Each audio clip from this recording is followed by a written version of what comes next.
Could it be? Me, your man, Louie Tee. Welcome to the 2017 NFL Draft Prospects 101 series, your guide to some of the biggest and hottest names of the 2017 NFL Draft. We're talking tight ends, and this is a really deep draft class, and I wanted to cut it short, but there's some guys that I still want to talk about. This is a guy that didn't show up on my radar at all until the combine, where he jumped off the screen at me, was fluid all day, very athletic, and when you see a white guy running fast at the tight end position, it piques your interest. Really, at generally any position, I see a white dude moving and scooting, and I'm like, hey, what's your name again? Where you come from? What do you do? So this guy jumped off the screen at me. He ran well, he tested well, he timed well, he caught it well. And then they told me, oh, by the way, he's one of the best blockers in the draft. I said, Eureka, we found something. I'm talking about Iowa tight end George Kittle. This is a guy that showed up on my radar at the combine, and I'm really excited about what this guy can bring to the table. Now, not a lot of production from a pass catching standpoint, but that doesn't mean that he can't get the job done. Let's talk about his pros and why I think George Kittle could be one of the sleepers at the tight end position in this draft.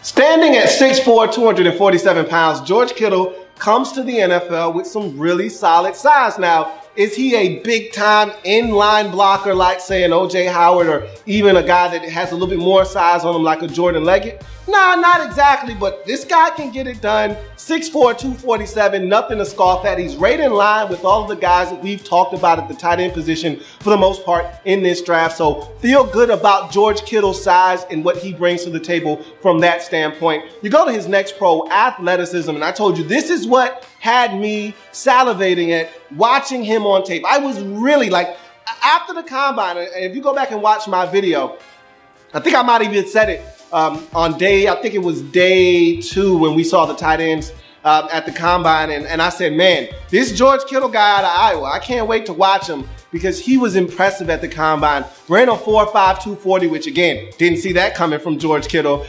Jumped an 11-foot broad, so that tells you that there's some explosion there that he can run. And so the 4.52 and the 11-foot broad, they kind of match up in sync with one another. Saw that throughout the course of the day at the combine. You even see it a little bit on tape, and we'll talk about that. As a matter of fact, the next pro can stretch the field vertically. Now, he's not exactly like Evan Ingram or some of these other guys that are extremely fast, and I talked about that burst with those other tight ends, Ingram and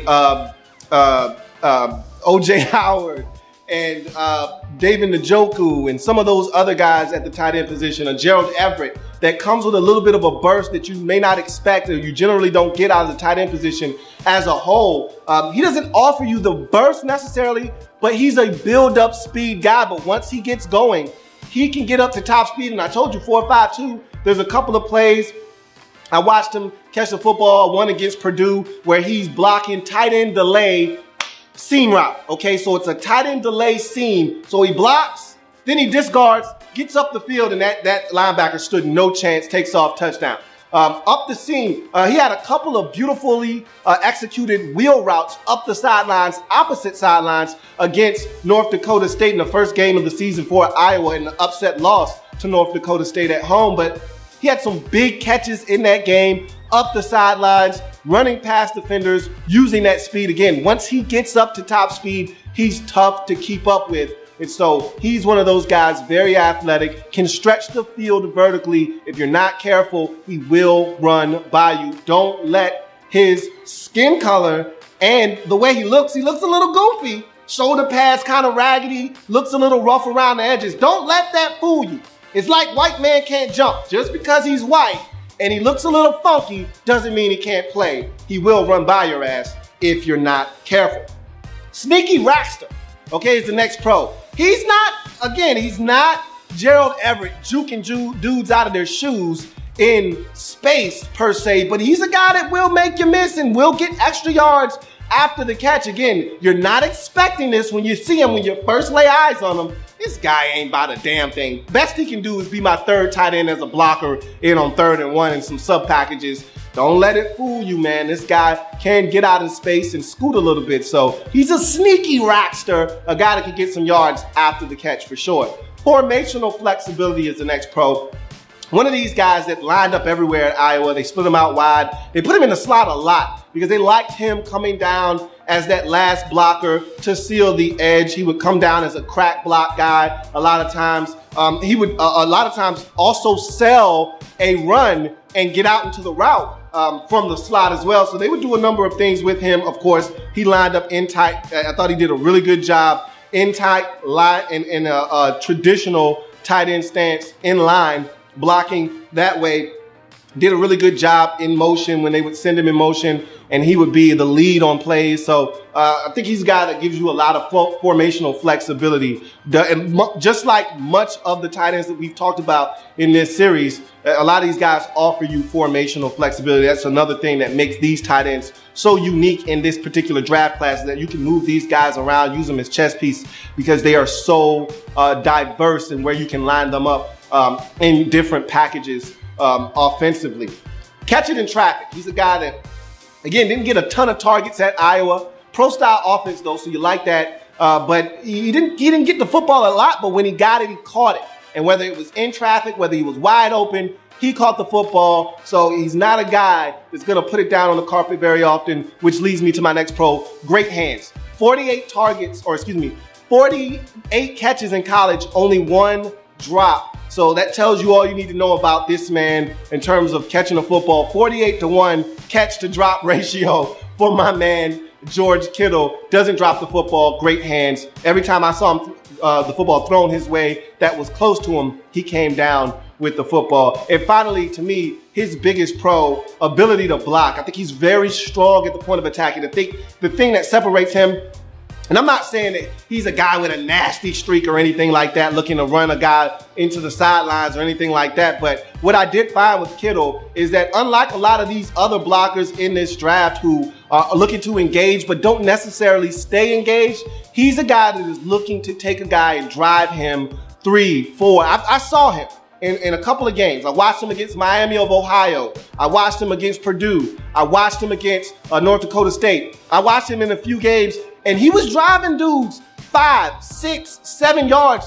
off the ball, out of the screen. A couple of times took dudes out of the screen, okay? He's relentless once he gets his hands on guys. So, and I'm not saying he's one of these guys that's looking to drive you into the dirt, spread your face all, you know, and put his nutsack on your helmet after he gets up. He's not mean, but he's looking to be aggressive, and I like that with him in the run game. He's a guy you can definitely get behind and run behind in the run game and pick up some yards. He's definitely going to create space in the run game. So I think that's one of his biggest attributes. Talking about blockers, a lot of guys that we've talked about in this draft class in the tight end position, they can catch it. Not as adept at blocking. George Kittle gives you a little bit of both, which gives him a chance to really stand out from some of these other tight ends in this draft. So you go from his pros to some things that I think he may need to improve upon at the next level. Let's talk about George Kittle and his cons.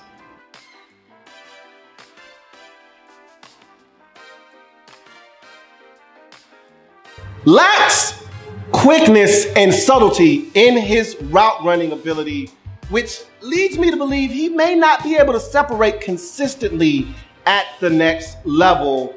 That's the first con. So what you'll find with George Kittle when you put on the tape is there's a lot of deceptiveness when he gets open. So I talked about the tight end delay versus Purdue where he's blocking. Nope, no, I'm not. Going out for a pass. I got you. And so he's even and he's leaving. The big catches versus North Dakota State on those wheel routes up the sideline. He comes out and they did this, and you'll see this with a number of these tight ends, where they'll come across the formation, it'll look like they're blocking, and all of a sudden they slip out into the flat. Where he was lined up tight to the formation, he looked like he's about to go out and block, and then he goes up the field on a wheel route, and boom, he got him. A little bit of deception there. But rarely did you see him win just off of running at a guy, setting him up, getting to the top of his route, setting that stem up, and coming back to the football. Rarely did you see quickness be revealed where he could give a guy a little head fake or a little shake and shake free and get open. A lot of times when he won, it was with deceptiveness. Oh, I'm coming to block him, I'm coming to block him. No, I'm not. Take off, running across the formation and get the football and pick up some yards. So I don't know if he's quick enough necessarily to win. When he gets up to top speed, though, he's a handful. But quickness, in and out of breaks, coming back to the football, I don't think these are things that he's going to excel at the next level. We shall see. Limited collegiate production is the next con. 48 targets, or excuse me, catches. Remember, I talked about that earlier. Only one drop versus 48 catches. But that's for in career. You're talking about guys like Evan Ingram, who had over 48 catches in one season. 737 career yards for George Kittle. You're talking about a couple of guys, Njoku.